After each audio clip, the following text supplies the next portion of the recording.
The sea smelled of pitch and morning.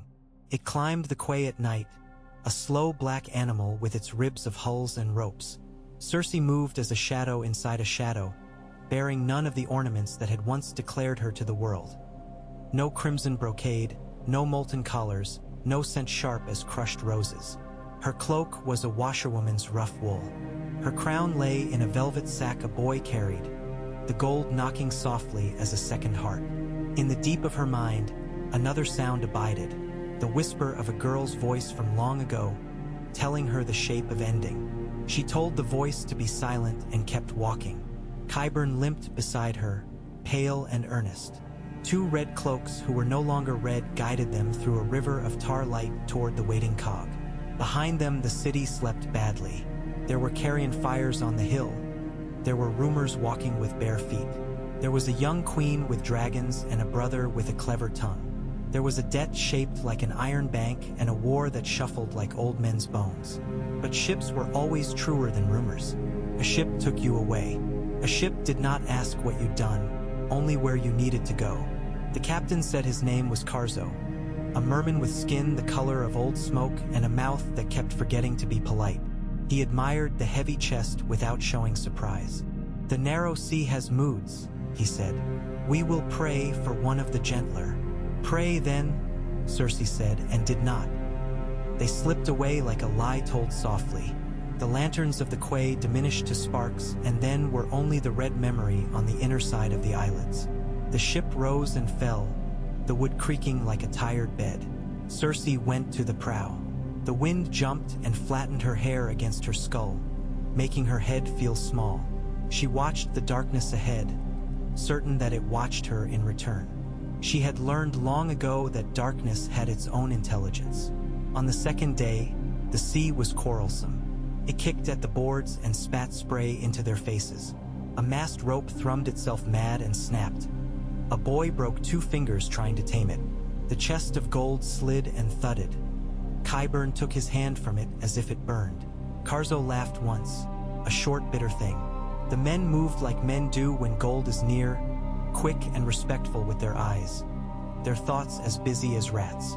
At dusk a storm turned the horizon into an iron lid. The sky came down with it.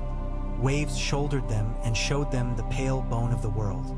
In the heave of the ship, something shifted in Cersei's gut. Not fear precisely, but a recognition that what she had been was no longer quite enough. She thought of Tommen, how soft he had slept even when the bells were scolding the city. She thought of Myrcella's hair threaded through her fingers like warm silk. She thought of Joffrey's laugh, hard as a platter, and did not dwell there. The storm's night emptied out into a morning of exhausted gray. They bailed and mended, and Karzo counted the losses like a miser. A barrel of salt beef, a length of good rope, a man. "The sea takes her 10th, he said, and made the sign some Myrish mothers make when they pass a grave. Cersei remembered the keep beneath the keep, the cool, dry hallways that had once kept kings safe from sieges. She remembered how small the world had become as she lowered herself into that secret. How she had thought, "The castle that seemed too large for fear is only a set of rooms, and I have walked them all." She could walk a ship as easily. She did, her hands behind her back, the men stepping aside as she passed. She saw the hunger in them. It wasn't for her. "Let it not be for me," she thought, surprising herself. Her hunger was better bred. It had titles and emblems. It wore lions on its banners and did not know how to ask forgiveness. Pentos, the water was a different color. The harbor smell was of painted wood and orange rinds and tar that had been rubbed with something perfumed. The towers had silk sleeves fluttering from their wrists. The quays were crowded with men and women who had grown fat on trade and gossip, the collars on their robes stiff as opinions. The captain took his fee and his bonus and the obligation not to have seen anything of particular interest. Men who are paid well can be trusted to love their own safety. "Even exiles must live somewhere," Qyburn murmured. "Even queens." "Queens aren't exiles," Cersei said.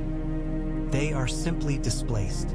They rented a house with a lemon tree leaning against its wall like an old courtesan. The man who owned it bowed so carefully that the top of his head was visible for a long time. "The law of Pentos is hospitality," he said. And caution, that is perhaps also law. Cersei smiled with her lips. She had learned to conserve smiles. Inside the house, the rooms had the flimsy luxury of the well-traveled. Furniture that came apart easily, carpets composed of more color than thread. Through the shutters came the noise of donkeys and long arguments. She hung her cloak on a peg and stood still, letting herself realize what she had done. Each step had been necessity.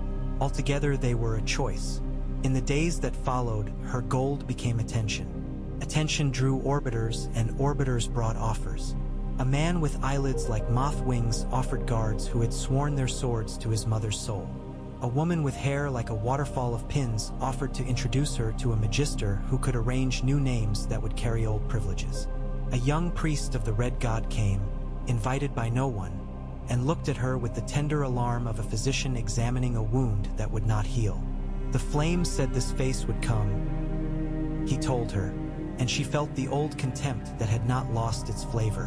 What did they say of it leaving? She asked, and he had the grace not to answer. The magister's name was Malakwo. He wore green and spoke in the mild, naked way that the very rich prefer. He told Cersei the price of ships and the price of men and the price of whispers.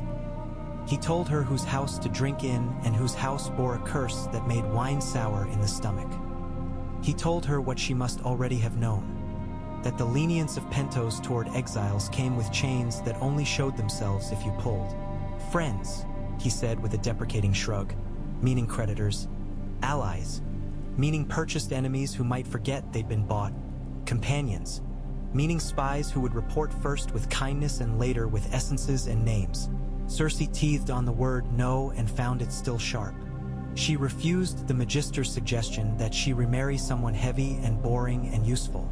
She refused a priestess who wished to pour oil over her hair and rename her flame queen. She refused a Bravosi banker who had come smiling and left angry because she had smiled back too little. We are not poor, she told Qyburn, gesturing at the chest. We are rich but not respectable. Respectable comes later. Later, Qyburn agreed grimly.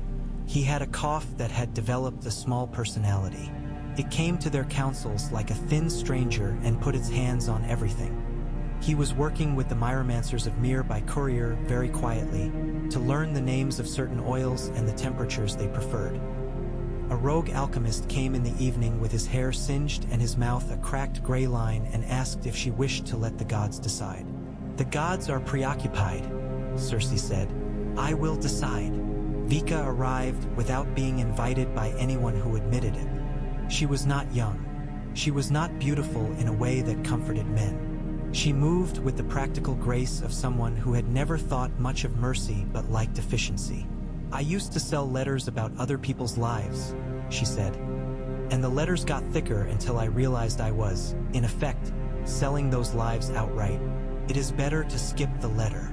She brought Cersei a list written in a sturdy, impartial hand, who in Pentos had made enemies that could be purchased, who had lost sons and might be persuaded to invest in revenge, which captains would risk the stepstones and which would pretend to risk them for a fee. The stepstones, Cersei repeated, thinking of the map that had once hung in a war room where men with antlers on their chests had argued with men with fish on their sleeves. The necklace of the world.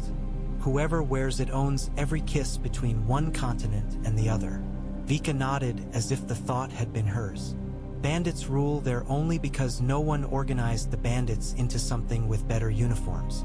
Bandits and princes are cousins, Cersei said. Both love tolls. Both swear oaths they plan to break. She saw it then too clearly ever to pretend she hadn't. A goal that was not a return to a lost chair, but a command of the water that had turned its back on her and then carried her as gently as arms. She had no interest in being a supplicant at men's tables. She wanted to become the table and choose who sat there.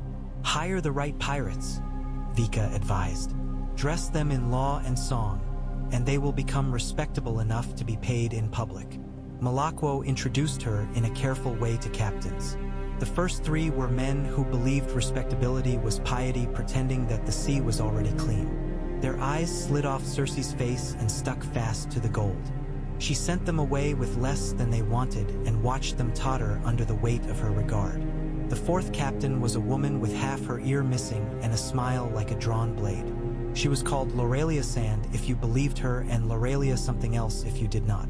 Cersei liked her at once.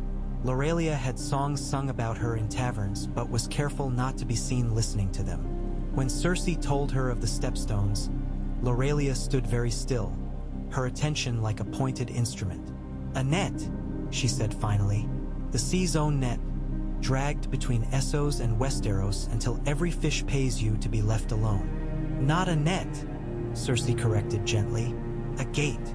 They went to sea together with 3 galleys and hands who had never been taught the difference between pillage and policy. Cersei understood that difference in a way that frightened and pleased her. She could feel power moving toward her not as a crown but as a weather, a front, a change. Their first island was a stack of rocks scummed with guano. She stood on its tallest tooth and looked east and west.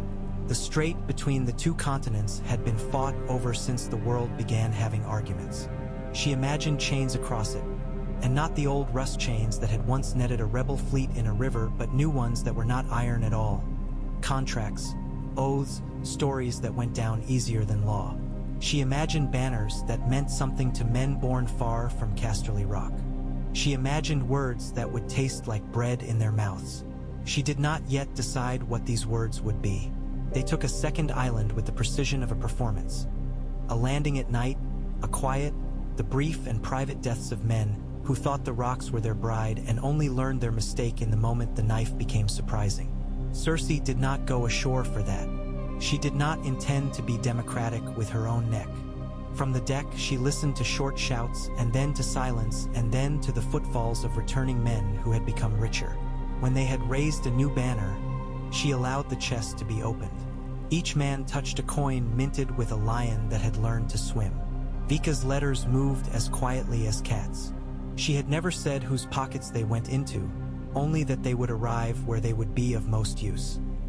Malakwo sent politely worded concerns in the style of men who have bought shares in someone else's risk. The Myrish alchemists sent recipes, untrustworthy as old charms and twice as dangerous. Qyburn lived each day as if someone were stealing it from him and he would have to make a scene. His cough grew officious. It insisted on being considered.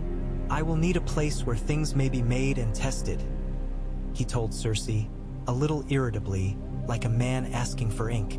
"What things?" she asked, and he smiled with his little pink gums. "Things that burn in ways men aren't expecting," he said, and she found herself smiling back. They christened the third island Bloodstone because men are sentimental. The rock had an old keep on it with steps worn thin by the ambitions of forgotten lords. Cersei climbed those steps in boots meant for work. At the top, the view achieved the bluntness of a fact. Ships crossing from the east to the west must pass the island unless they darted far south and kissed the Basilisk Isles, which had teeth. Close around it lay narrower waters where oarsmen grew superstitious and captains more nearly pious. "Here," Cersei said to Lorelia, touching the parapet with one finger, "here we levy what the world owes us." "What the world owes us is vast," Lorelia said, deadpan, and Cersei liked her more. They did not simply fly a flag and wait for law to sprout like wheat. They sent emissaries with contracts written in Vika's thin upright hand. Contracts that promised safe passage in exchange for honest cargo lists and fees that were high enough to sting and low enough to look rational when compared with piracy. They sent singers with songs about the Lion Gate and its fairness. They sent carpenters to build the skeleton of a proper court where disputes would be heard with the theater that makes power feel natural. They stole the best cook in Tyrosh and paid him twice what he asked. They fed men who came sniffing. They starved those who came sneering. They built a gibbet that was seen daily and used rarely, for Cersei knew the value of mercy shown and not given. At night, she slept in a chamber that had once held a dead earl's weary sons. She slept poorly, which meant she slept like the woman she had always been. When she woke, she could taste the prophecy like old wine at the back of her throat. She imagined small hands around her throat, smelled oranges rotting. She would set her jaw and dress and go out where the sea could not reach her and tell men what they would do that day. In ordering their lives, she silentened her own noise. The first fleet to challenge them came under the flags of Mir and Lys because pride enjoys partnership when it imagines itself condescension. The captains had polished noses and kept their beards very clean. They sent a letter which Vika read with a tone so neutral it was mocking. It asked if she understood that, in asserting a right to tax free men, she had made enemies she did not deserve. Cersei replied with a letter in her own hand, ironed flat and cool as a table. "You mistake me for someone who cares whether my enemies feel I have earned them," she wrote. "Bring your ships. Come test the gate." They did. Qyburn all that day saw to his little garden of jars. He had made something that was not wildfire but that remembered it. It was less fanged, less apt to turn on its master. It was a compromise between fear and practicality, which is to say it would kill perfectly well but only in the ways it had been asked to. Laurelia's oarsmen bent low, bodies like springs. The sun fell like a critic wanting to dislike what it would see. Cersei stood in a helmet with no crest and a breastplate that pinched, and watched the Myrish line come on with the righteousness of men arriving to collect back rent. When the first galley crossed a certain imaginary line traced in Qyburn's chalk, a jar was lit and arced with the inevitability of an accusation. It broke like a dropped swear word, and green tucked itself into the water and then came up. Men screamed the way men scream when taught a new pronunciation of death. The sea learned a new color for a brittle instant. The wind carried the stink to the stones, and the stink went into Cersei's hair and would not come out for days. They did not destroy the fleet. Destruction is a luxury better used later. They showed the fleet that the gate had teeth and lips and could kiss or bite. They let the survivors row home with stories. Cersei hired men to tell the stories properly the moment they arrived. Men prefer their fear curated. Vika had already dispatched letters to Tyrosh. Tyrosh understood the price of dye and the dye of price. The city dressed itself in money. Its rulers treated their citizens as clients for whom they were always almost out of time. Offer them a better future in exchange for a worse present, Cersei suggested, and Vika's mouth made a shape that was almost admiration. Malakwo, who had investments elsewhere, advised against moving so quickly. "More roots," he said. "More soil. Let the gate season." Qyburn coughed and then spoke. "Soil is for farmers. We cannot farm the sea. We must harvest it as it comes and turn the grain into a grist the world can eat." They went on a moonless night with bribes and forged seals. Vika's list of men who disliked their own superiors was a carpet they unrolled before them. It bore them. Tyrosh fell while pretending that it was hosting an especially elaborate festival in honor of its own cleverness. Doors that were not supposed to open opened, and the doors men expected to swing wide were nailed shut. A guildmaster's youngest daughter forgot to lock a terrace. A watch captain imagined his wife would be more comfortable if he were promoted, and he imagined he deserved it. The dye vats were a private sea, and into them Cersei let fall certain jars that made the water flicker and then smoke. A man who planned to be heroic by leaping into a vat discovered that he had become a warning instead. In the palace, the fifth concubine of a man who called himself prince removed the shoes he Uld not run quickly in, and then when he was barefoot and panting, she opened the little back door that had been painted to resemble a wall. She lowered her eyes at Cersei's approach and whispered, "My son is clever," in a voice like love and hatred braided. Cersei walked into a throne room red as a nosebleed and sat in a chair that had never expected to meet a lion. She did not declare herself anything that night. She did not raise banners. She told the servants to bring water and bread and salted cheese, and to lay these out in all the courtyards, and to open the doors and windows so that the smell of feeding would travel. "Men who eat will be less angry," she said to Laurelia, who knuckled sweat from her jawline and said, "Angry or not, they'll talk with their mouths full." In the morning, she called for the singers. They were untidy, as singers are, and smelled of the road. She paid each one with the nice count of coins that gave a sense of being respected rather than bought. "Sing of the new law," she told them. "Sing that the gate makes the sea safer, so mothers may sleep while their sons sail. Sing that we tax only those who would tax you first." She did not say any of the words that might make the men from the old houses in the old city grin and call her an upstart. Let them grin. Mouths open are easier to choke. The Iron Bank wrote to her in its polished script. It regretted to observe that certain payments owed by certain Westerosi houses remained in arrears, and that enforcement might be obtained by those who had leverage. The letter smelled faintly of iron and snow and contempt. Cersei sent in reply a letter written on stiff vellum she had sniffed until it stopped smelling of anything. She suggested a loan collateralized by the receipts of the gate, at an interest rate that would make a Braavosi banker's eyes narrow and then, after certain calculations, widen. She named the venture in the naming voice that has power over men's appetites, the Lioness Bond. Malakwo had advised her to call it something dull. Dull is for those who have time to persuade at leisure, she said. I do not. The name must do some of the work. The Iron Bank sent a man called Morden Kale who wore brown and had a face like a joined ledger. He performed the small rituals of offense that bankers must perform. Arriving late, being perfectly polite while dismissing the furniture in their minds, asking questions that implied others. Cersei had learned to let men pretend to underestimate her. In the end, it gave them something to save. She showed him the receipts and the contracts and the gazette she had started, the Gate's Mouth, which published ship lists and rumors as if both were law, and the court where 3 times a week disputes were resolved with the right amount of theater to convince men that fairness was not simply another word for defeat. You have built the beginnings of a state, Morden said, finally tasting admiration the way a sparrow tastes meat. I have built the beginnings of safety sold at a price, Cersei answered.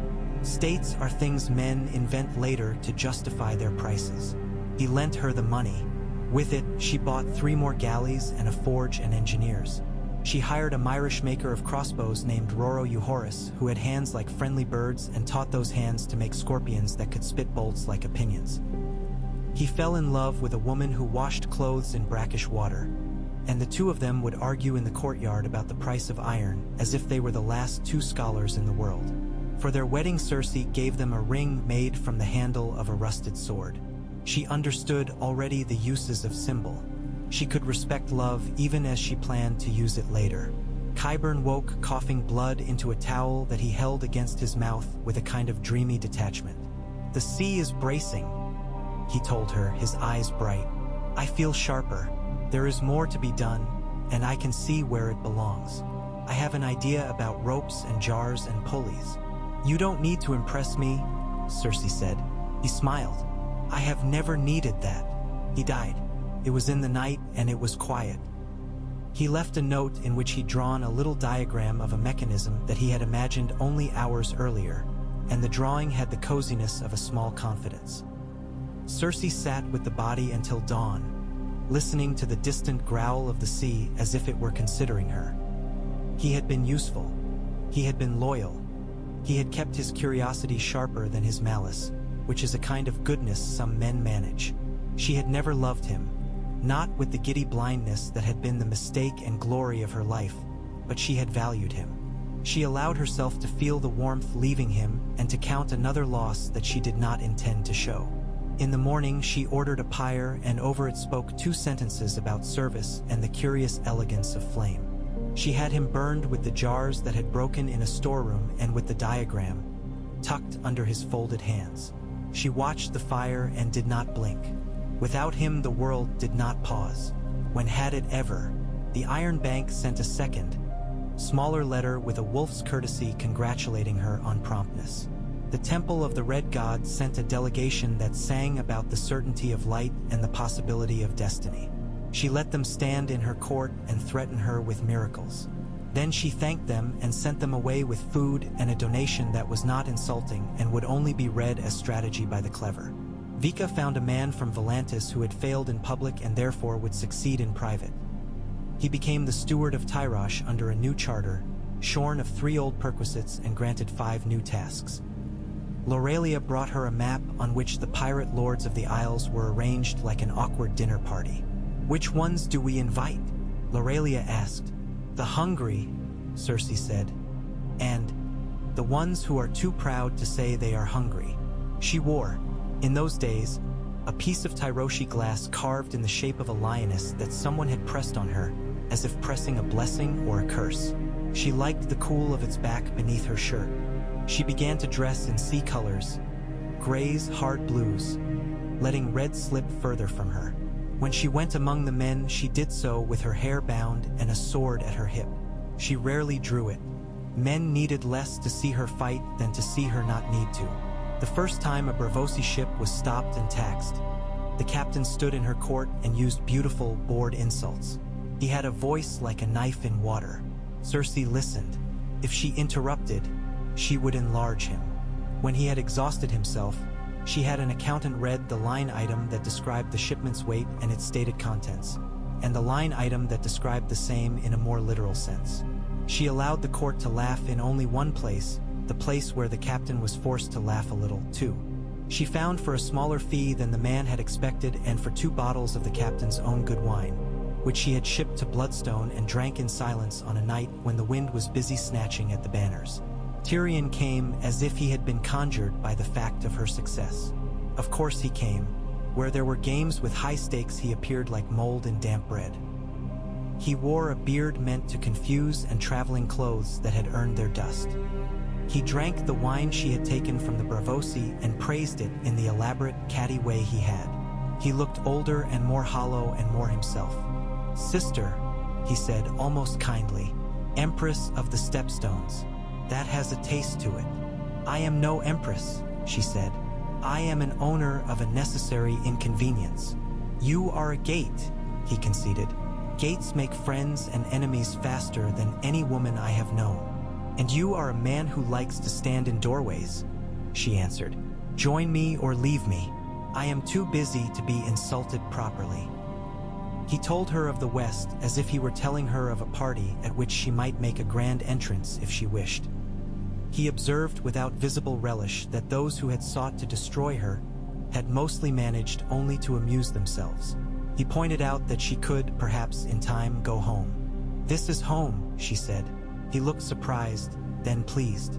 "An honest admission," he said. "You will do well with that." She did not forgive him. That was not the sort of play available in the deck she owned. But she let him drink at her table and leave alive because that too was power, and because he left a sketch of a suggestion behind him. The sense that if she built the gate into something taller, the West would be forced to treat her as equal rather than as ruin. If she went back, they'd make a story out of her. If she stayed and ruled, they'd be forced to make law. Vika began sleeping in her shoes. When asked why, she said, "I do not like the idea of being useful and not prepared." Lorelia took her leave for a season because the sea had begun to speak to her in a language she found insulting, and she needed a stretch of earth with olives. Roro Euhoris perfected a ratcheting gear that allowed scorpions to track faster, and demonstrated it with the glee of a boy who has taught his pet a trick. Malakwo lost money in a scheme to import figs that had suffered at sea, and then made that money back by quietly selling the right to be the first to know what the gate's mouth would publish each morning.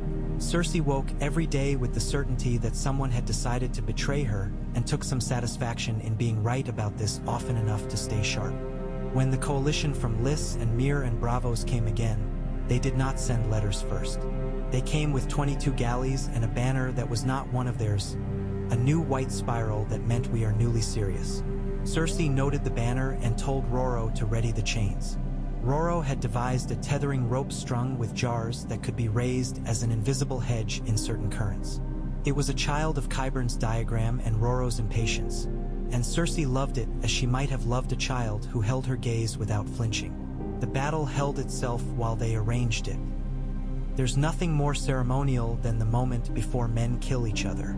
The enemy tried to overwhelm with beauty. Smooth lines, white sails, songs shouted in meter. Cersei answered with uglier efficiency. Boats that turned on a coin, ropes that bit, engines that thudded. The first Myrish galley found the tether and lurched. The second realized the water had a topography they did not see. The third tried to be clever and rammed a space that was a curve and not a line. Qyburn's jars kissed the sea in their appointed places. Green took root. Fire licked at ash, at splinters, at men who had wanted to live until they weren't certain. Roro shouted like a man singing in a psalm house, and his scorpions spat. Men jumped, and the water took them like a lover who was in a hurry. Cersei watched from the tower. "Not too much," she told the signalman. "Let them go. Let them teach." The air smelled again of the thing she had made herself into.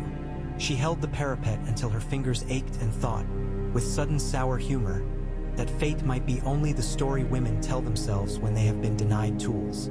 She had tools now. It did not feel like victory. It felt like the thing that must be done next. After the battle, they took prisoners. Among them was a boy with ears that stuck out and a stubborn mouth. He had no father to name. His shoulder bore a tattoo that meant a brothel at some point had thought him a commodity. Cersei had wine brought and water and meat. She had the chains removed. She let him sit. He did not speak. "What is your name?" she asked. "Nerio," he said too quickly, and she admired the refill. "X." She told him the rules of her city, that a man might rise by obedience and cunning, that disobedience was punished in public and cunning used in private, that she disliked thieves unless they stole what she had wanted stolen. He watched her mouth with the attention of a student. She imagined Myrcella's face and then allowed herself to imagine nothing. Time made new customs. The lion's host became a word men used in taverns to mean not just a soldier, but a man who preferred coins shaped like agreement. The gate's mouth began to print little moral lessons that sounded like wisdom and were, in fact, advice on how to be taxed more pleasantly. The cook in Tyrosh shaped bread into lions the size of a man's hand, and boys gnawed their ears off in alleys as a kind of harmless, unintentional blasphemy. A woman who had run from Volantis, where her husband had taken a second wife with better songs, came to Bloodstone and offered to wash the armor with sand until it shone. She sang under her breath as she worked, a tune that went nowhere because not all songs need to arrive. Cersei took to walking the wall alone at night. The moon liked to be clever. Sometimes it was a slit of coin, sometimes a wounded cream. She tried to imagine what her father would say about what she had made. She tried to stop caring. She had always wanted to impress a man who had never believed that women are worth that labor. She had also wanted to burn the world to teach it a point. Now she wanted the ship lists to be correct and the engineers to sleep 8 hours and the kitchen to waste less bread. She wanted 1,000 little things that keep a state alive. The hunger had changed its appetite without diminishing. She received a delegation from Volantis that arranged itself in her court like a painting, each man angled to flatter the next. The leader called himself Dalmero and called her Lady Gate in a way that made the title feel like both compliment and cage. He delivered careful threats with an even more careful smile. "The tigers are alarmed by your toll," he meant. "The elephants would like to pay less and be praised more. The Red Temple suspects that you are a rival god with bad manners. The poor are enjoying their new safety too much. The rich are ashamed of the poor's pleasure and would like it stopped." Cersei listened until he was done telling her all the mistakes she had made by not consulting them in advance. Then she showed him the numbers. She had learned that numbers do the humiliation for you. He blinked when the truth made itself visible. "You have made a thing that cannot easily be undone without ruining other things," he said slowly, like a man realizing he is in love with someone unsuitable. "That was the intention," she said. "I would like to do for you what I have done for Tyrosh, help you tax yourself more efficiently in exchange for the right to be called helpful.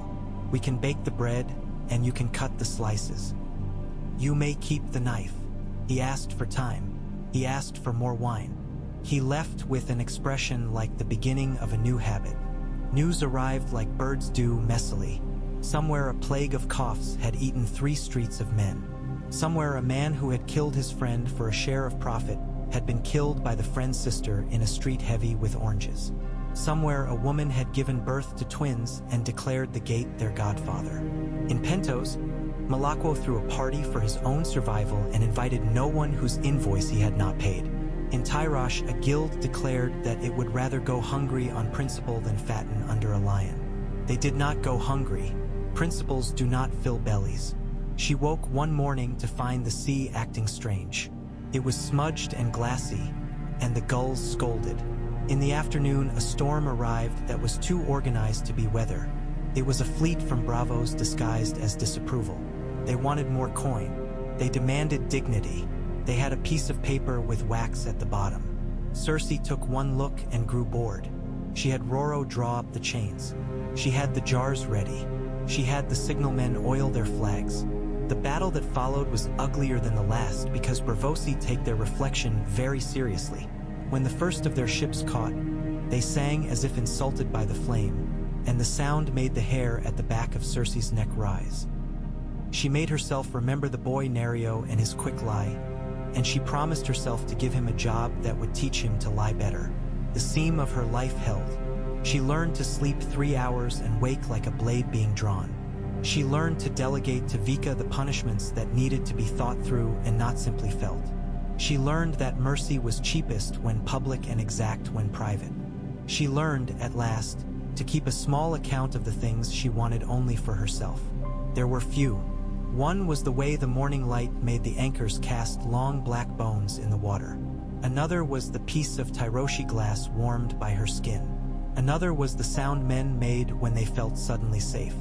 It was always the same sound, had been the same since tents were first tied, and she could have wept for how familiar it was, had she been the sort of woman who wept when nothing was being lost. Tyrion wrote her a letter. He was in a place he did not name, drunk on the idea that he had done something clever and sober on the fact that it would not be enough. He wrote that he admired what she had done despite himself, and that very likely she would die strangled by some little brother because prophecies insist on ugliness. He drew a little lion in the corner, foolish and endearing. She burned the letter and felt its heat on her cheek. "If death comes," she said aloud to the empty room, "it will have to pay my toll." A girl appeared in her court one day who had a face like a closed book and hair she had cut herself with a dull knife. She claimed no parentage. She did not ask for food until Cersei asked her if she was hungry. She did not cry, which was a relief. "What is your name?" Cersei asked, and the girl answered nothing for an impolite length of time, then said, "Doria," which was obviously stolen from a woman she had once worked for. Cersei liked her immediately. Doria watched everything as if it might be useful. Cersei had her carry messages, and the girl returned with details unasked for. Which housekeeper chewed fennel seeds, which guard favored the left when he stepped, which clerk wanted to learn to read better and was ashamed. Cersei found herself looking for Doria when she entered the court. The silent certainty of her.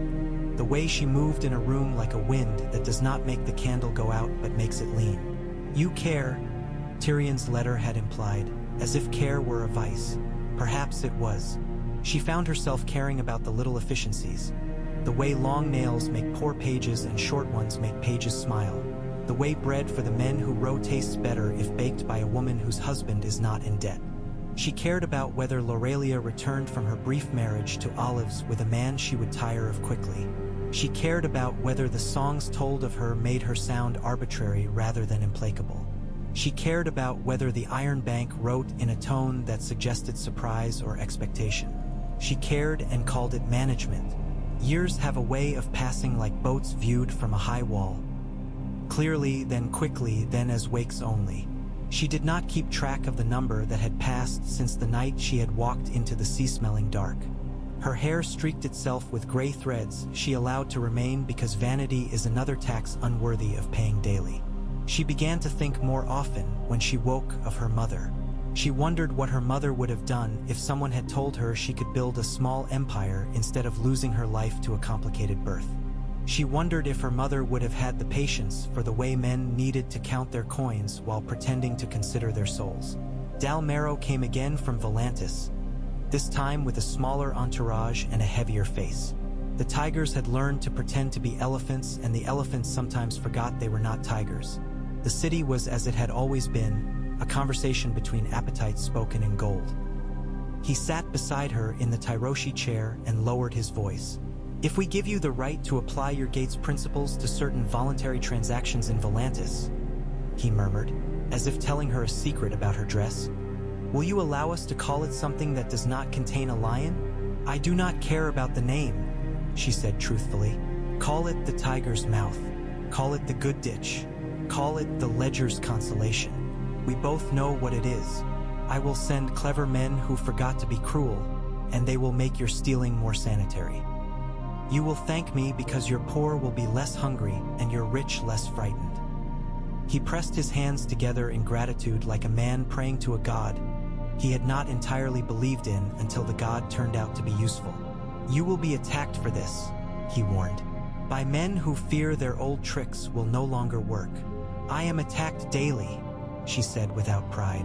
"It is cheaper to forget than to be afraid." The girl Doria grew into a tool and then into something like a daughter, and Cersei pretended not to notice the last part. The girl never asked for anything positioned in the heart-stupid vocabulary. She did her work and learned to judge people in a way that was not entirely unkind. She learned to make herself large when men needed to feel watched and small when men needed to talk. She learned to hide herself in plain sight. She learned to hold a knife properly, which is either a metaphor or not. On a day of windless heat, a man with a face you forgot as you looked at it entered the court and bowed to an exact degree. He was Bravosi, his vowels polished. He delivered a message without using any names and then stood still, leaving a neat emptiness behind his speech. Cersei did not ask him to repeat himself. She had heard the rumor before it became this kind of courier. The Iron Bank was considering changing its terms. Not for her, for everyone. The gate had taught them that predictability could be profitable. They would dress this in more delicate words. They would pretend to have been about to do it anyway. It did not matter. Law is a habit that becomes a costume that becomes skin. The memory of Maggie's voice came less often. Not because prophecy had been disproved, but because she was busy. Fate is loudest when one is idle. She thought sometimes of the little brother who would end her. She thought of Tyrion's hands and then shook her head. The sea had taught her more complicated equations. A little brother might be the second of a pair of islands. A little brother might be a law that came after the old one. A little brother might be a price you had to pay when you had paid all the others and still wanted something. She was not afraid. She was interested. A winter storm fell on the stepstones, and the men complained as men will always complain about weather. Bread froze so that teeth nicked chips from it. The sails hung like exhausted lungs. She moved through the corridors with a white fur around her shoulders, remembering another keep where winter had meant only fireplaces burning all day and cups of something expensive left on tables to be drunk by men who arrived late. She felt herself older than the chair she sat in. She told Doria to send for the engineers. The engines needed to be oiled differently in cold. The ropes needed to be covered with tallow. Bread needed to be baked in smaller loaves. The trick was not to fight weather but to count it. News arrived of a chain across the harbor of a city that had loved its own arrogance. The chain had been cut by those who had loved their own bravery. The news was old, but men liked to tell it as if it were new. She listened and nodded and then told a story of her own chain, and how hers had not been iron and therefore had not rusted. Men laughed in the right places. Men told the story onward. There are chains and chains. There are empires and empires. There are chairs and gates. On a day that would be written down later by men who had not been there, she gathered her captains, her stewards, her singers, her cook, her spymaster, her girl with the knife, her smith, and her disappointment. The court was hot and smelled of oil and bread. She had the chair carried to the steps where the sea could see her. She did not wear a crown. She did not need to be heavy. She said the words a woman must say when making a thing into a fact. She declared herself not queen, not empress, not any of the titles that make men straighten out of fear or hope. She declared herself protector of the narrow sea and keeper of the Lion Gate, and the words were smaller than what she had built and therefore adequate. Men cheered. A gull shat on the parapet. Roro wept inexplicably. Vika smiled a little with half of her mouth, which is the maximum. Later, alone, she took the Tyroshi glass lioness from her neck and set it on the windowsill. The sunlight stumbled through it and invented a weak yellow lion on the floor. She put her foot through the lion and watched it break and reassemble as the sun found more force. "I was a girl once," she said aloud, and the girl's ghost did not answer. Doria came in without knocking, because that was the closeness they had achieved or permitted. "A man from Bravos waits," she said. "He has a contract that claims to be important. All contracts claim to be important, Cersei said. "That is their nature." "He has a thin mouth," Doria added, which was perhaps more informative. "Then make him wait," Cersei said, and went to the balcony. The water lay out like a debt paid on time. Ships slid, patient as chess pieces. Men shouted in the agreeable way of men happy to be told what to do by someone who knows more than they. She rested her hand on the warm stone. She could feel under it the small calluses she had grown. Here, from a sword hilt. There, from a stare that had announced itself with a stumble. The thin ridge, from a moment when a jar had slipped and she had caught it. She belonged to herself in a way she never had when ensconced in a castle whose bones were older than her oldest fear. The girl who had heard a witch's voice at a country fair had finally made a lie of prophecy. Not by disproving it, but by making it irrelevant. She turned back into the cool dark of the court where men waited for her to make the next decision easy enough to obey and difficult enough to be worth the cost. She nodded to Doria and took the contract that believed itself important. She would read it. She would mark it. She would send it back with 3 words altered. She would attach a note that sounded gracious and proved stern in practice. She would attend to the gate she had made. She would keep the tolls honest and the punishments visible and the bread fresh. If some little brother waited out there in the world with hands that would close around her throat one day in a narrow room smelling of oil and lemon and sea, then let him wait. She had learned the truth that had been hidden under banners and songs. A life can be built like a city, with walls and drains and aqueducts. If it must fall, let the next inheritor discover that it is expensive to ruin what has been well engineered. Let the rumor of her go out on the water with each ship that paid and passed. She placed her palm flat on the table, felt the grains run, and smiled not for anyone who would see but for the thing she had made that did not require permission to exist. The sea breathed. The wind lifted a banner and let it fall. She said nothing noble. She asked for the ship list. She made a note about rope. Night came, unremarkable and absolute. The lanterns were lit and the court wore its evening face. She allowed a moment for the quiet before the first petitioner, in which she could hear the steady iron heart of the empire she had grown out of hunger and scorn. It beat inside stone and men and law. It beat because she wanted it to, because she had made it need her. She stepped into the noise like into water that is hers by right of conquest and craft. And the gate opened and closed, taking its coin every hour, as if it had been doing so since the beginning of time. The Bravosi contract wanted to teach her new words for old tricks. It stamped itself with a dignified seal and unrolled to discover the same hunger in more careful dress. Doria stood like a patient stanza while Cersei read to the end and made 3 small marks with the point of her knife, then used a pen. The changes shortened a paragraph and lengthened another. A fee became a duty. A demand became a courtesy that could be withdrawn at will. When the clerk read it aloud later in the red wash of lamplight, the courtiers nodded and then, after they left and counted, understood what had been done. She preferred it that way. Understanding has a taste that is better delayed. Have the scribes paint the notices for the quay, she told Doria. Post the new hours for inspection. We will run the tides court every other day until the backlog is clear. Also, tell Roro to have the cranes inspected for rot. Salt eats manners first and wood after. Doria's expression remained the even, self-effacing thing it had become, but she allowed herself the smallest roll of a shoulder.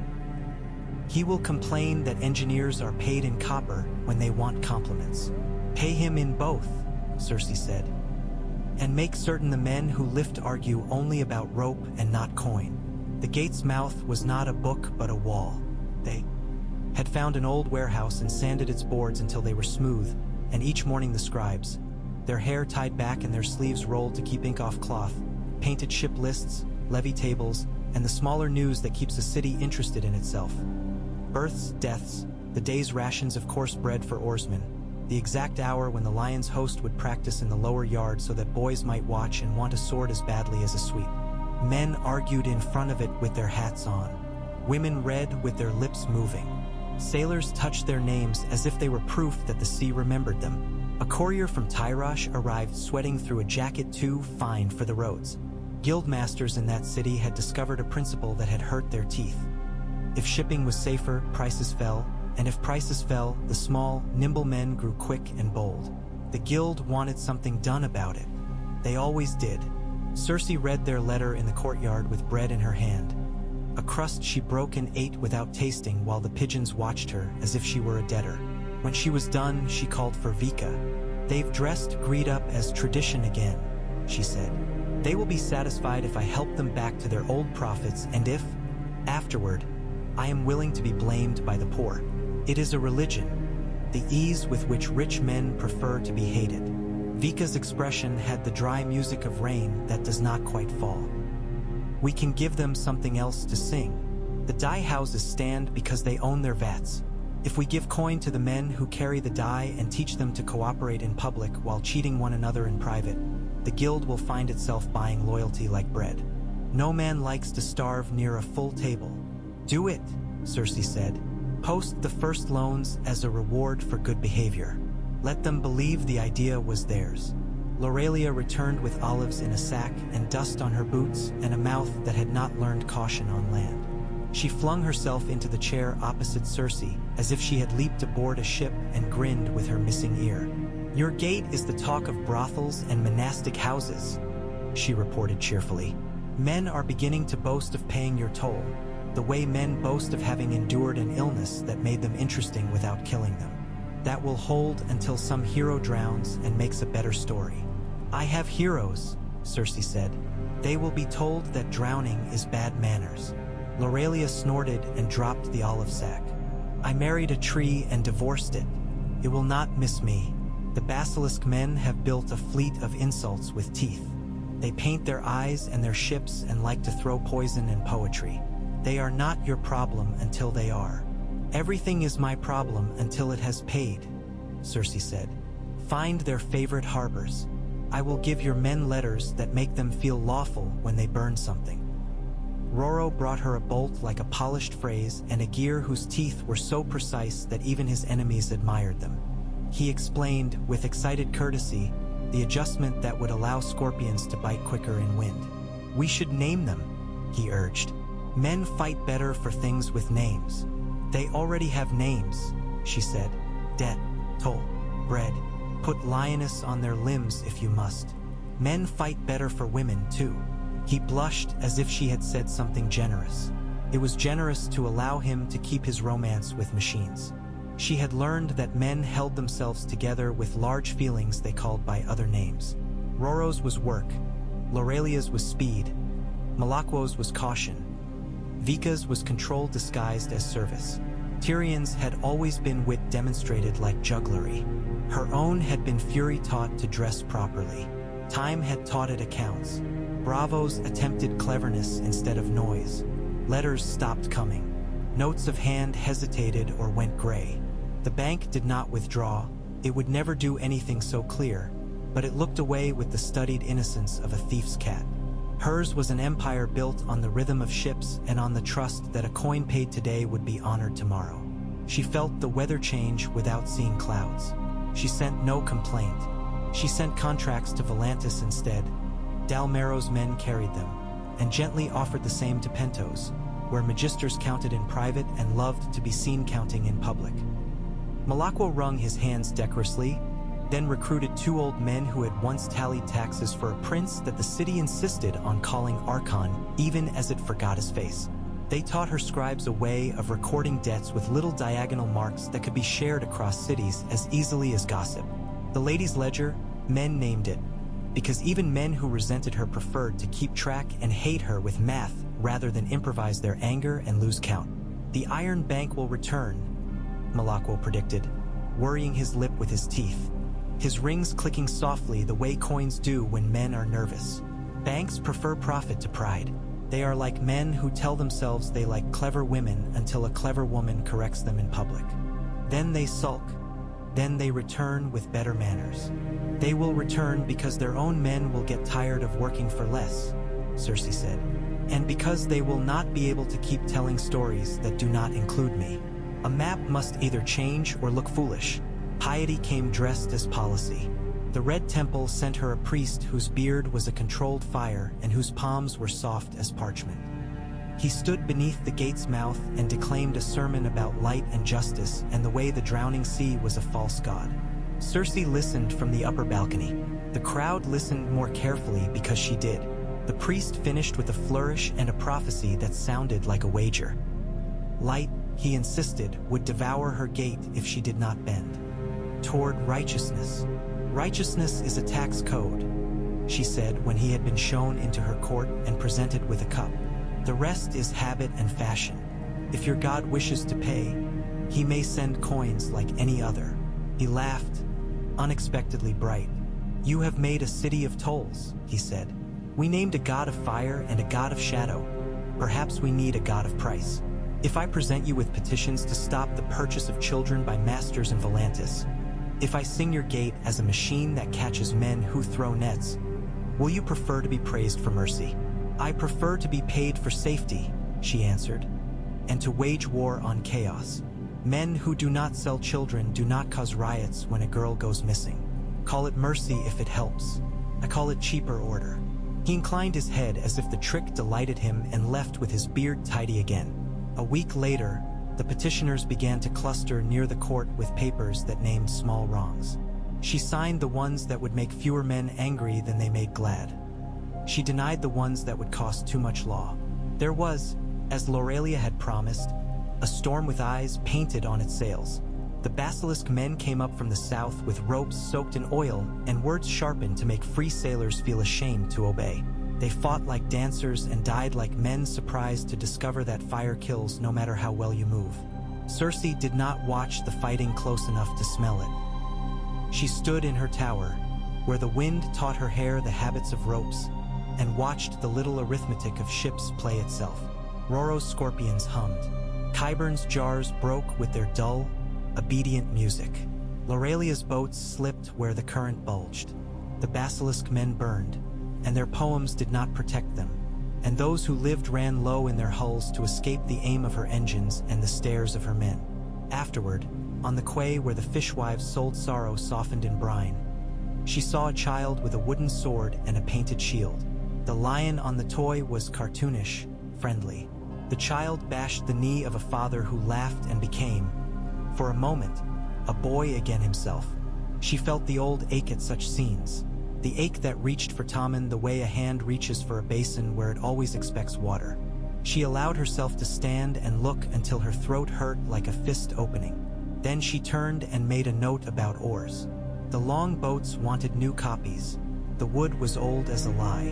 When Mordenkail came back from Bravos, he came in plain clothes and did not perform the little theater of insult. He ate bread in her court and drank water and presented a contract that matched what she had already decided to accept. He apologized neither for his city nor for himself. That was why she forgave him. Men who excuse are men who lie. Men who accept terms are men who can be kept. We have a mutual friend in Prophet, he said, and if his mouth wanted to be thin, it did not allow itself. Bravos will honor the lioness bond. It will purchase a portion, and the portion will be large enough to keep us from sulking in part about what we cannot own in whole. It will not own the gate, she said. It will own a share of the peace it makes possible. It will, he said mildly, and perhaps meant something else in his heart. But hearts do little work in banks. The day the first Volantine contract was signed beneath the lion seal, wax pressed hard, the edge of the stamp cutting into paper as if to draw blood. Dalmero asked to see the court where Cersei judged quarrels. He stood beside her for 3 cases that began in anger and ended in coin. He watched a baker admit to short waits as if he were confessing to a small god. He watched a man and a woman dividing their house with chalk. He watched a ship's master make a bow he explained he did not mean. When it was over, he said, "You have made a religion of process." "I am not so vain," she said. "I have made a habit." Then, because he had been honest, she added, "People who have a habit will tolerate less pain when someone tries to change it. That is all religion is." He bowed again, deeper. "One day a dragon will fly over your gate. Then it will cast a shadow," she said, "and we will work in it." Doria caught the first assassin because he confused the order of a room. He was dressed as a scullion and had kept his eyes solemn and down, and had carried a pot to the corridor outside the private chamber where Cersei had her hair unbound each evening and bandaged the small cuts she had got from a rope that had not behaved. He stood with his back against the wall like any servant who has been told to wait and say nothing and perhaps, if he is lucky, imagine something better one day. Doria passed and stopped and backed up without turning her head and told him lightly that the kitchen door was 6 steps away and to go fetch onions. He nodded, grateful to be given instructions. She watched his feet count the steps and, when they did not, she drove a little knife into the back of his knee so quickly that his mouth opened in shock before he had learned to be silent. He carried the thin wire that boys use to make garrotes and the calm of a man who has been taught to strangle without anger. Doria showed Cersei the wire coiled like a blasphemy and the bruise on the man's cheek where she had hurried her second blow.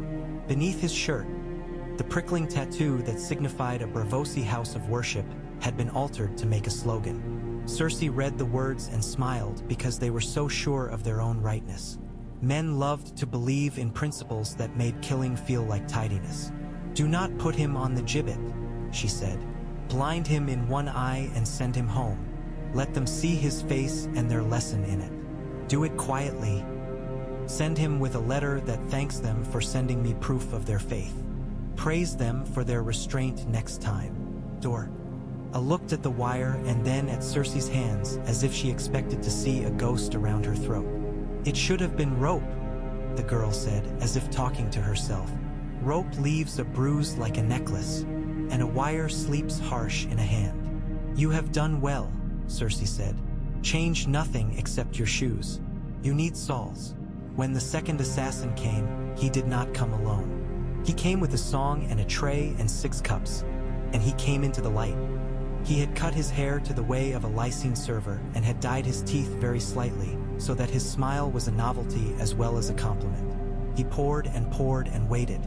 Doria's knife was already in her hand, so small it was an idea more than a weapon. The man looked at Cersei over the rim of a cup, with eyes that were too sympathetic. It was the sympathy that told her the truth.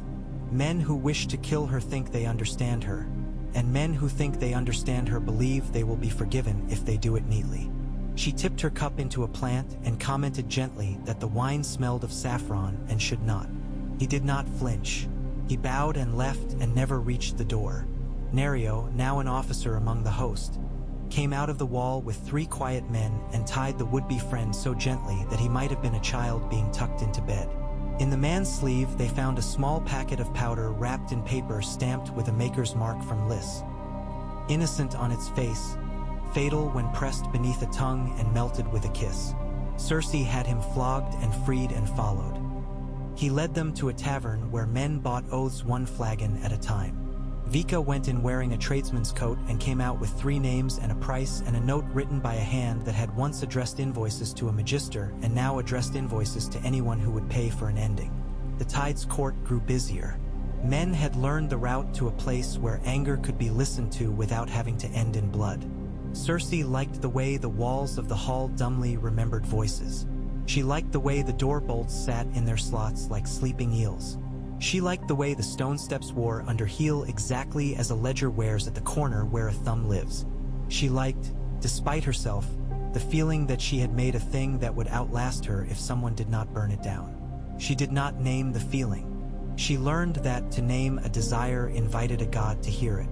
Malakwo tried once to betray her, not in some florid way with daggers and disguises, that was for stories, but in the way magisters betray each other at dinner.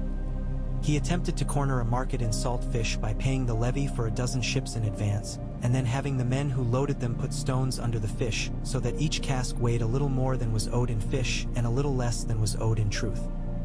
He did it because old habits are comfortable and because he believed, after so long without a rope around his neck, that ropes were for other men. Doria found it in the account books where the numbers had grown a bump. Roro noticed that a crane had complained the day before, as cranes complain when their joints lift more than they are used to. Nerio saw that 3 dockmen had suddenly bought shoes. Cersei did not make a public theater that day. She invited Malakwo to the Tyroshi Palace and fed him fish and honeyed lemons and pistachios from a jar with a crack in it. She gave him wine that she had not poured. She showed him the casks and smiled as if discussing a new festival. "I know what you did," she said. "Do not do it again." He attempted the shrug men use when being boys will not excuse them any longer. She let him fail at it. He looked older when his face returned to itself. He said a thing he had never said to anyone, perhaps, or perhaps never to a woman. "I am sorry. Repay it at double," she said, "and teach me the trick so I will know it better next time. You may continue to be useful if you are interested in living long enough to see how clever this looks when it is done properly." He repaid at double and then at a little more. He taught her the trick and 5 different ways men hide the same trick. He grew honest in her service, which is to say he learned the price of being dishonest where she could see him. Tyrion returned with sand in his beard and salt in his voice and stood on her wall and watched the chains go out at dusk, the jars tied at intervals, the scorpions resetting. He whistled a tune they had both heard in their father's hall and smiled without heat. "If you had been born without our name," he said, "you would have made it anyway." "If you had been born without our name," she answered, "you would have bought another and spent less." He laughed. He drank her wine and did not poison it. He told her a story the way men tell stories when they are proud of having survived. He had called himself other names and sat at other tables and learned that dragons that devour cities also devour plants. He had seen men ask to be eaten and men who only discovered they were small when they stood in shadow. He had fallen in love with the idea of reform and washed the idea away with beer. He looked at her court and her walls and the scribe's steady hands and said, finally, without drama, "This is the cleverest thing I have seen that was not built by a man who wanted to be worshipped." "You do not believe in worship," she said. "I have tried it," he said. "It makes men lazy. You do not let anyone be lazy here." He left her a gift, a little silver lion missing one paw. "It is broken," he said as if confessing a failing, "but it will shine if you put it in the right window." She placed it on the sill opposite the Tyroshi glass lioness that had adopted the habit of being simply a piece of glass. The silver caught the sunset like a slow argument and then dimmed. She left it there not because he liked sentiment, but because she respected reminders of cost. Years made the wall of the court glossy. Men learned to make their voices carry less and their petitions shorter. Doria grew taller, which is to say she learned to make other people shorter in her presence without saying much. Nerio married a girl who beat brass for a living. The two of them argued in the yard with beautiful certainty and then made a child whose first word, to Cersei's distaste and secret delight, was coin. Vika took on an apprentice whose face was forgettable and whose hands were not. The apprentice learned to look at a room and see who had debts and who had lovers. He learned that the two are often the same. Bravos stopped trying to kill her. It discovered that it could not afford to. It sent instead an accountant with hands stained by ink and a nature stained by logic. The man sat with her stewards for a month and learned how her ledgers worked and then suggested 3 improvements. She accepted 2 and had him taught to play Sivas in the evenings by Tyrion's letters, which sometimes included diagrams on paper as old as their father's anger. The accountant wrung his hands in mild despair when he lost, laughed when he won, and went home with a respect for the way the gate had grown habits that could not be bribed away. The Triarchs of Volantis changed faces and colors and the names of their parties. The city remained, as always, a mood that had learned to live in stone. Dal Marrow died of a stroke with his face in a bowl of dates, and a woman with a voice like a taut string took his place at the table across from Cersei. She called herself Callan of the Golden Bridge and wore rings like brass knuckles. She understood immediately that Cersei's help was a price. She paid and went home and made herself unpopular and was elected again after a season of unpopularity because men dislike to admit they have chosen badly and therefore insist they've chosen correctly when the choosing hurts. Cersei liked her because she did not pretend to be grateful. The Lion's host put on a show once a year. Sellswords came to watch and sometimes to sign, and boys came to watch and sometimes to lie about their age, and fathers came to watch and sometimes to remember that fear can be translated. Roro showed his engines like a father shows his child's teeth. Lorelia took a bow she did not want and made a joke about ears. The cook baked bread lions bigger than boys and smaller than men, and when the sun set they ate them, ears first or tails first, and this too became custom. She did not sleep well. That would have been too shocking a reversal of what she was made of. She slept in seams. When she woke, she wrote a note about hinges and another about the rate at which lantern oil was being used. She sat sometimes in the room where the wind could not find her and counted with her eyes closed the number of boats she had seen in a day. She had always liked numbers. They did not argue. They simply stood there and waited for you to understand them or fail. On a night of heat and thunder, she rose to drink and found herself thinking of her mother again. She looked into the glass and saw not herself precisely, but a woman who had become the sum of processes. She wondered what her mother would have been if she had had a ledger and a wall and a city to take in hand. Not a queen, something narrower and more real. A keeper of a thing that did not end when a man decided to turn away. At dawn, Doria came to her with a small problem shaped like a parable. A ship out of New Guise had come in with a hold full of people they called bonded. They were slaves, but the captain had learned to use the word that made bond sound like choice. The captain had paid his levy and presented his papers with the careful humility that people wear when they know you know and hope you will not make them do the right thing today because today is inconvenient. The red men will make a sermon of this, Doria warned. The Volantines will make a law. The Licini will make a party. The Myrish will make a mirror and ask you to admire yourself in it. The bankers will make arithmetic. And we, Cersei said, will make policy. She called the court and let the room feel the weather of her decision. She declared that the gate did not traffic in people because people could not be weighed like fish without the scales failing later when weighed with fish. She did not call it mercy. She called it regulation and reminded the room of the cost of a riot, the price of a public execution, the fee for cleaning blood from wood. She set a tariff for bonds that applied only to contracts for labor with agreed end dates and posted a bond large enough that only madmen or dealers in lies would pay it. And she posted a surety for any man found to be bought who said the right words at the right time. The red men nodded and called it the God's work. The Volantines nodded and called it modern. The Licini pretended not to care. The mermen grumbled and paid. The banker in her court wrote very small numbers into very small boxes with the expression of a man folding a paper he will later need. That night, a string of lights moved out on the water. Roro's chain rose slow and patient as a snake after food.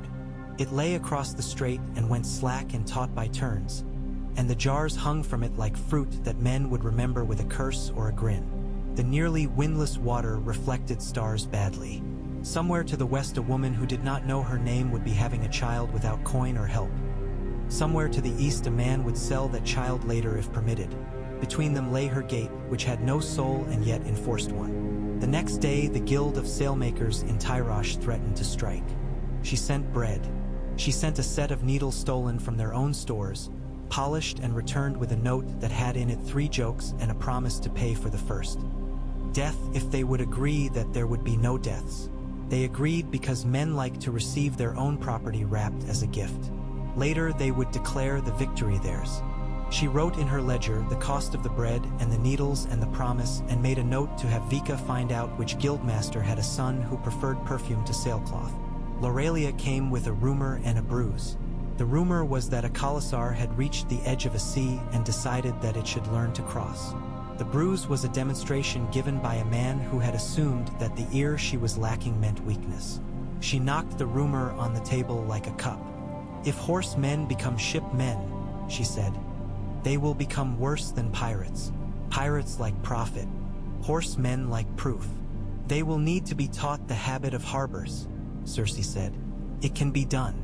Men have been teaching horses manners since before the first port was built. They trample the gate, Lorelia warned. They will simply leap it or shoot it. They will pay by accident. Then I will bill them afterward for their accident, Cersei said, and called for Roro and Vika and Malakwo and Doria. They sat at the table and considered horses as if they were a storm. They wrote down what horses cannot do and what men who love horses will refuse to. They listed the harbors in the Basilisk Isles that would cheer to host raiders for a season and would weep and find God in a season more. They wrote the names of captains who had lost sons and would enjoy boarding a ship full of men who believed the sea would yield rather than be bargained with. They wrote and then burned the page. When the horsemen came, they came as a rumor does, in 3 parts and then at once. They hired boats with a contempt that made the contracts themselves tremble. They smelled of grass that had never met salt. They spat at the law, and then, when the law seized the first 3 boats and put their riders in a yard with bread and no pride, they discovered that contempt is a poor sailor. They learned quickly. They always do. They are worse, Lorelia had said, because learning gives them joy. Cersei let the first group go after finding them so exactly that their stories would be memorable. The second group she sent back with scars in specific shapes. The third group she welcomed publicly with meat and privately with a quiet fire on the water that did not touch their boats but warmed their teeth when they spoke. She hired the men who ferried them to tell exaggerated tales of storms that blew up only in the strait and went away the moment a toll was paid. She had the Red Priest describe the gate as a god that loves horses so much it will not let them drown if the payment is proper. The horsemen became a part of her ledger like any other weather. They were less interesting than men insisted, as all things are when brought into process. She saw one once from the upper wall. He wore his hair in a long tail and sat a pony as if born there. He looked at the chain on the water and spit between his teeth and laughed, and the laugh admitted, grudgingly, admiration for a trick he had not known existed the year before. In Tyrosh, the guilds attempted again to make a song of their suffering. She sent singers, men with good voices and little patience, to teach their apprentices new songs to sing at work. She paid for a festival that celebrated knots and sails and the men who mended them. She bought all the bad wine in the city to keep it out of the mouths of men who might drink and decide that fists were better than negotiation. She had bread thrown from balconies as if it were flowers.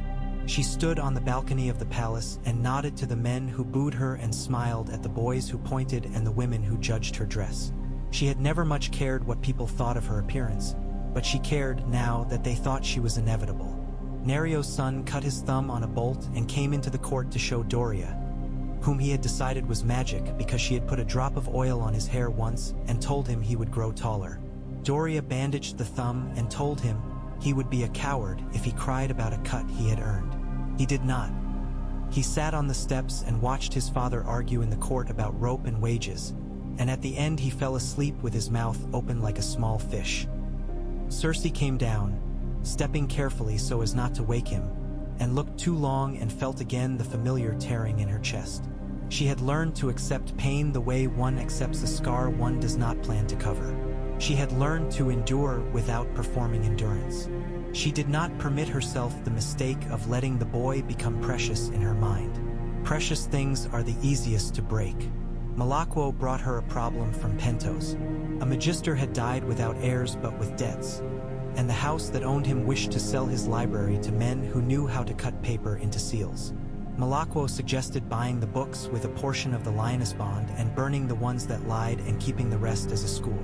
Men will pay to pretend to know what you know, he said. We might as well own the pretending.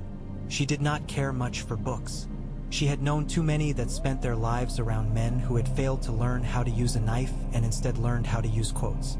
But she cared for scribes and arithmetic and the way information turns rumor into law when posted on a wall. She bought the library. She kept 3 rooms of it in Tyrosh and opened the court to readers on 3 mornings a week. The boys read less than the girls, who drew their fingers under the lines as if slicing. The men came to feel clever and left with headaches. The women came to sit in shade. She hired a man to copy a treatise on sales until his hand cramped and his tongue stuck out like a child's. She had him make 5 copies and then 10. She gave them away to men who could learn and sold them to men who wished to boast about learning. Bravos, in the end, recognized her in the only way that mattered. It sent a woman with hair like metal and a voice like a polite threat, and with her a treaty that was a song of mutual avarice.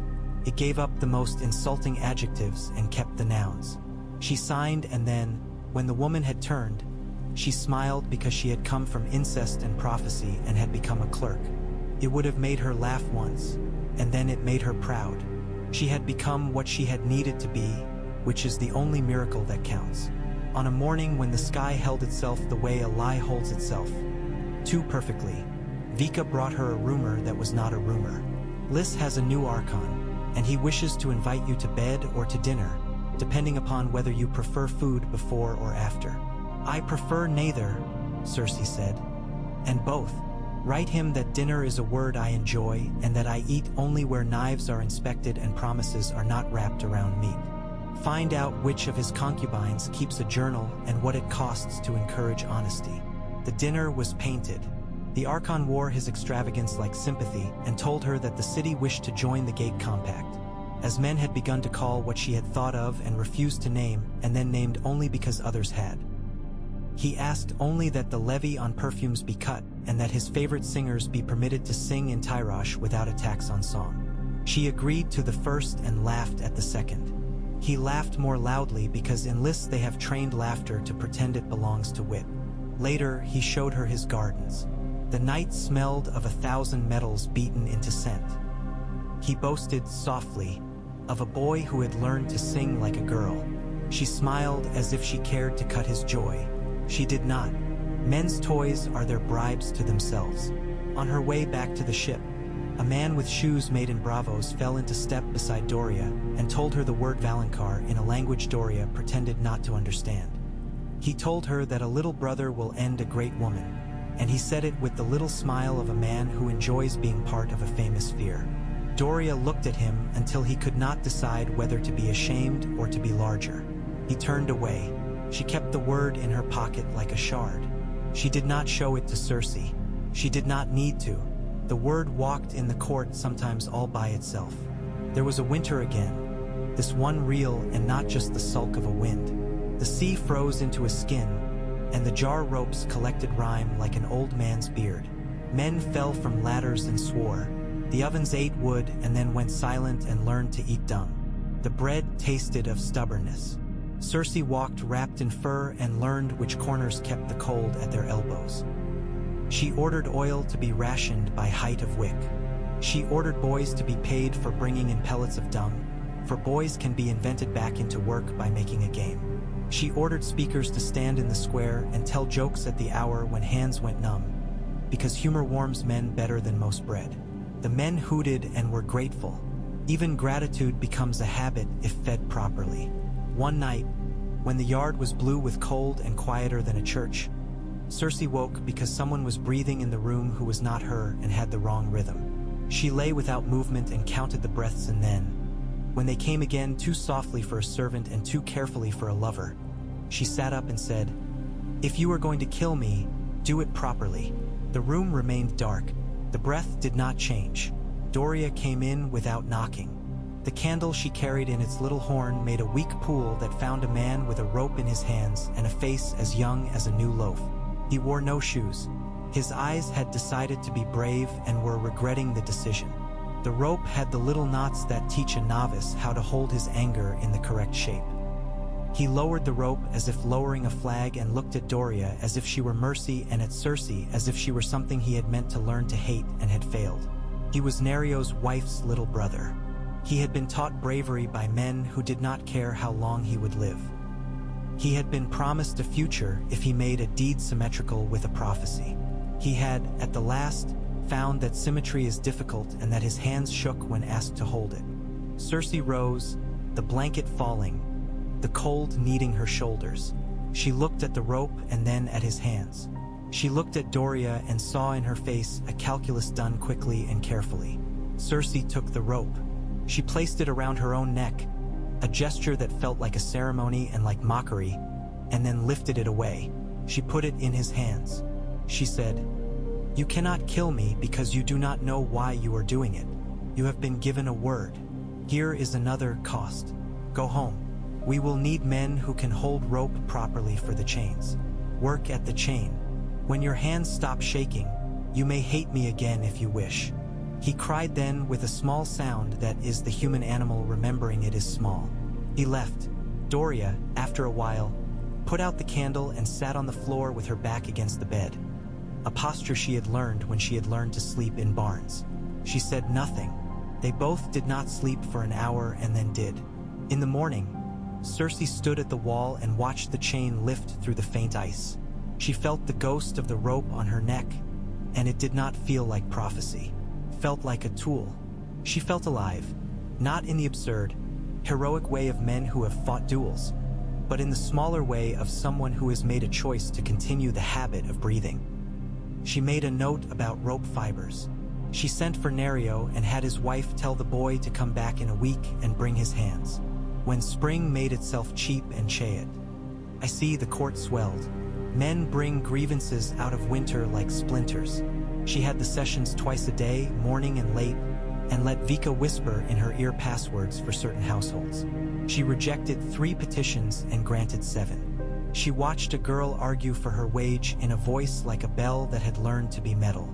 She watched a man confess to having been wrong about a boat, and she did not humiliate him because men who learn cannot be used if humiliated afterward. She hired him to count in the yard. She did not mention his sin again. She kept her ledger like a priest keeps the names of those who pray hardest. The Council of the Strait convened the first time under banners hung low as if trying to prove humility as decoration. Envoys from Lys, Mir, Tyrosh, Volantis, the Iron Bank, and smaller cities that wished to be seen saying the word council took seats at a long table covered in Tyroshi blue. Cersei entered with no crown and no sword and the lion seal hanging on her wrist like a consolation.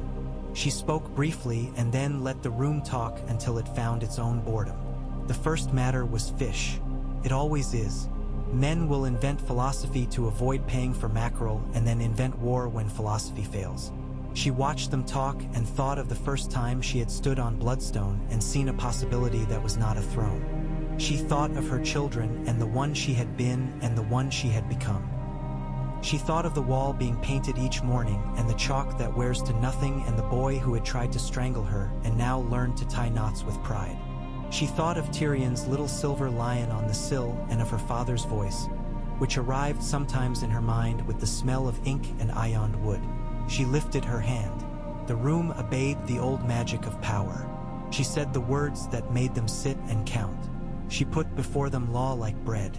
She made them sign in the places where they had not planned to. She watched them and thought, with a lack of surprise that had become a kind of joy, that the gate would keep even when she slept poorly and woke to candles melted into puddles and the smell of sea in her hair. When night, patient as a book, lay down on the strait, she went to the parapet again. The sea, which had refused to care in her youth, still refused. It lay and breathed and ruined men who forgot its indifference. It let her use it because she had learned the only lesson it respects. Do not ask for fairness. Trade for predictability. She had traded ruthlessly. She had made a city of bargains and a religion of receipts. She had turned prophecy into a thing a boy carries and then lays down when told to do a simpler job. She stood till the wind found the seam in her cloak and made her shiver and smiled because men below would see the smile and say that she had thought of them. Perhaps she had. She thought of the next morning's list and the scorpion's oil and the jars to be counted and thrown away if cracked. She thought of the girl arguing her wage and the boy learning a knot and Lorelia's olives and Roro's delighted click when a gear fit. She thought of Dalmero dead in a bowl of dates and Callan with her brass knuckles and Mordenkail writing small and Vika's cough that had never come, which meant she might live long enough to become a problem of succession. She turned into the court and into the noise and the shape of the day, and the gate opened and closed, counting like a heart that belongs to itself.